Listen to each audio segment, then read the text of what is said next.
So with all the Draw My Laps going on, I thought I'd draw mine. One, because you guys requested it, and two, I want to do it before, it's uncool and lame. So here's my life. A lot of you guys know me as Supereego. And normally Super has an R in it, but I didn't want to put one for some reason. A lot of you guys don't know, but Ego are actually my initials, Eric G. Ochoa. And I know a lot of you guys are like, what? Oh my God, I feel so dumb. No wonder. I was born in a little one-bedroom house in an alley, actually, back in Wilmington. This is back in 89-ish, I don't know. And there was a lot of cool things out there in the streets, like balloons and needles and cocaine and chalked body parts all over the floor. It was the best. It was also known as Wilmus, and this was between San Pedro and Long Beach, California. And yeah, that's where I lived most of my youngin' little life. My dad lived with us with his mustache and his triangle stash, and my mom with the bangs. She was rocking those in the 80s. They were cool. And there was me and my little brother David. Now, a little backstory on my parents. My mom was 17 years old when she met my dad. He was 25. My dad comes from Michoacan, Mexico. And my mom was actually born and raised here in Compton, but her part of Mexico comes from Veracruz. And 9 months later, they ended up knocking some boots. And then my mom, became pregnant. And I was chilling in the womb. And around the 3rd trimester, I really got into breakdancing. I know, it sounds crazy, right? But I got tangled in the umbilical cord, so they had to cut me out. They were like, all right, C-section it is. So I came out, and I know what you're thinking, man, it sucked because he probably never got to breakdance ever again. I also had a older half-brother, Jeffrey, from my dad's side, and it was crazy. He would come in the summers.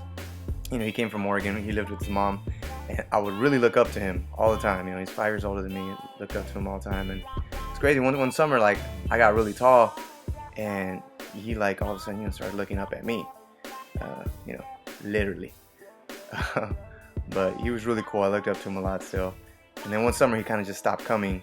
He kind of had his own thing going on in Oregon, and he became busy with school and stuff and life. But I still have my little brother David, my little partner in crime. After a few years, we were like, you know what, let's get out of here. Let's move to Carson with the family. And we did. It was cool because we had our first pet. His name was Benny. Benny was a Welsh Corgi. It was cool, man, but until he started, biting people. I meant everybody, like my neighbors, my friends, even family members. It sucked. And we're like, man, Benny, you stupid dog. So we had to get rid of him. So my mom and dad were actually very religious. We grew up, going to church in Compton because my grandfather was a Christian pastor. And so that, for some reason, we were, really sheltered from the world. Meaning we couldn't watch or see a lot of things like The Simpsons, scary movies, not even like the Power Rangers, because of that evil witch Rita. So then, divorcing became very popular back then, and still is, I guess. My mom, just wasn't down with my dad, never really being home, and, him cheating. So my dad went crazy, no sleep, he had schizophrenia, and this is stuff I didn't even know. Cue sad music. My dad actually owned his own tow truck, but he also worked graveyard shift for the city. And this one time he was on a police pursuit because he wouldn't return the tow truck back in September 2001. Dun dun dun.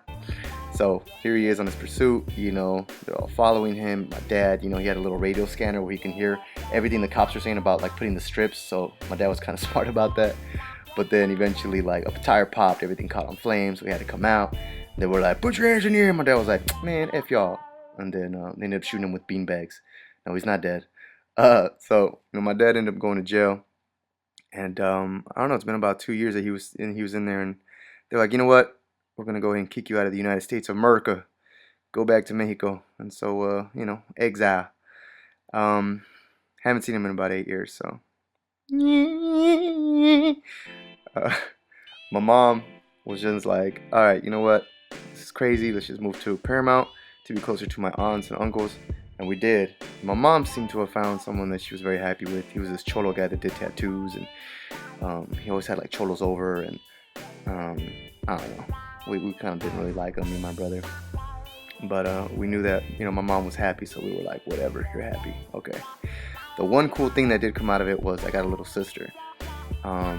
Her name's Crystalline. We call her Kisi, and I love her so much. So it's different. I've never had a sister. So back to when me and my brother were growing up, we started watching more TV because my dad wasn't around. Got to watch more movies, and I had big inspirations from like Jim Carrey, Will Smith, John Leguizamo, Johnny Depp, more.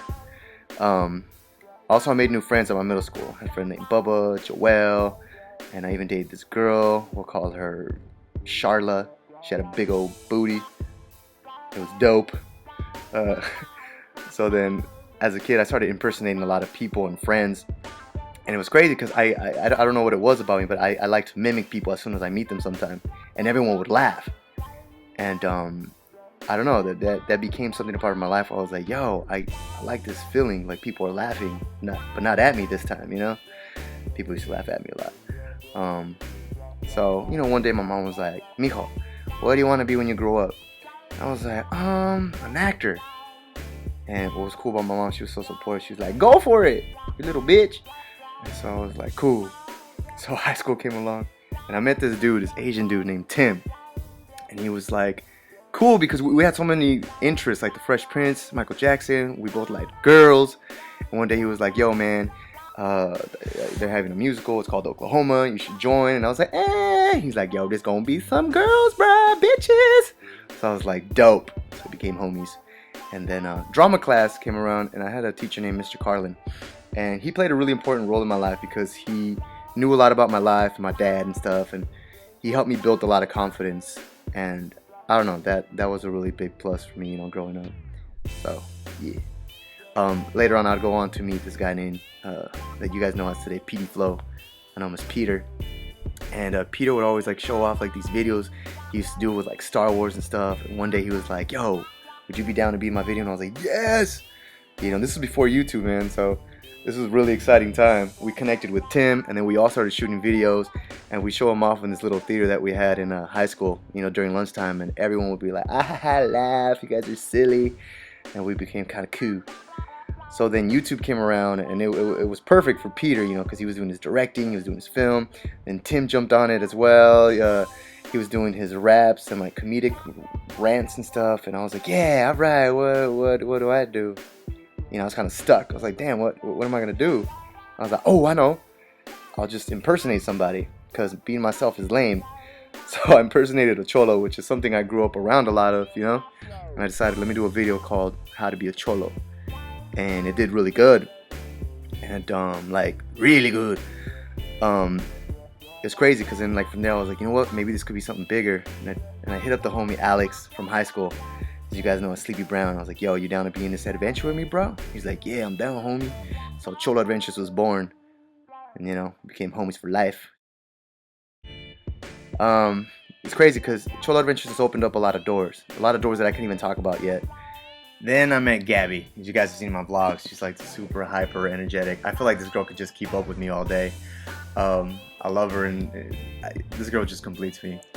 So I feel very blessed to have had friends like Jency J, Sleepy Mom, Rick, which you see in a lot of my videos, Josh, my roommate George, and other friends. That I just feel blessed having them in my life, and being able to take care of my family. Get myself a nice place to live, a nice car, a little gangster ass kitty Magneto.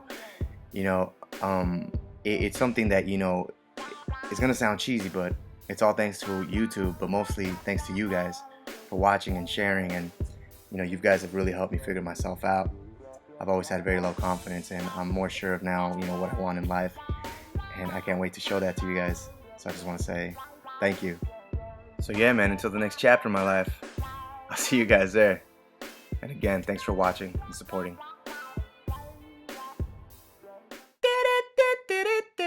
What? The end.